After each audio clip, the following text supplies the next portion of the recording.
brings me tremendous pleasure to welcome you all to Bali, and it is my utmost honor to have the privilege of chairing the G20 Tourism Ministerial Meeting today. Bali is the perfect host for our meeting because it is the perfect symbol of the resilience of tourism amidst all the trials and tribulations due to the pandemic. But I do not want to dwell on the struggle of the Balinese. I want to highlight their extraordinary resilience. Tourism in Bali is starting to move forward, partly because of our government policy and support, but above all, because of the perseverance of the Balinese people. As of July, the level of international tourist arrival has jumped 14,000 times higher compared to the whole of 2021. We indeed have worked hard, but it's nothing compared to how hard our tourism workers have worked over the past 2 years amidst so many challenges. Excellencies, ladies and gentlemen, speaking of thorough tourism recovery, allow me to briefly share the progress of the G20 Tourism Working Group, in which our senior officials have worked tirelessly over the past year.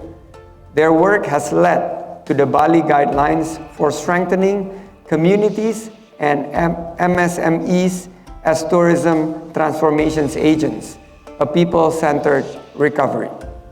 The G20 members have strongly welcomed the Bali Guidelines, which will assist our collective endeavors to ensure that tourism does not just recover to the way it was before pandemic, but emerge from it to be more inclusive, resilient, and sustainable.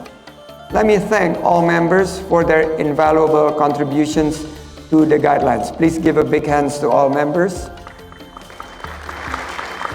As well as thank the UNWTO, who has been a strategic partner in formulating the guidelines.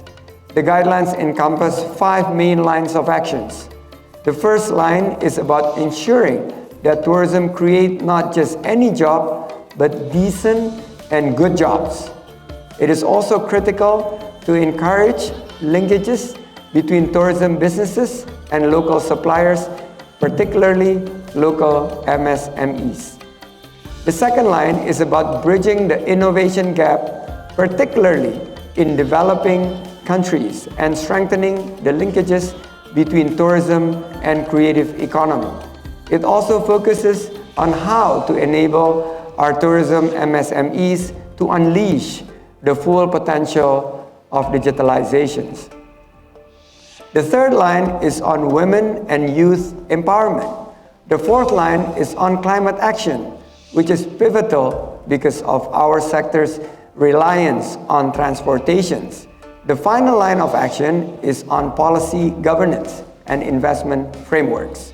It is important to integrate tourism policies with other key national policy priorities. In addition to the Bali Guidelines, we have also almost reached a consensus on our joint ministerial communique. Foster stronger mutually, elevating linkages between tourism and creative economy. On the communique, and who more importantly have done a terrific job in hammering out the Bali Guidelines. Excellencies, ladies and gentlemen, I will quote my fellow compatriot, a Balinese traditional healer named Ketut Lier.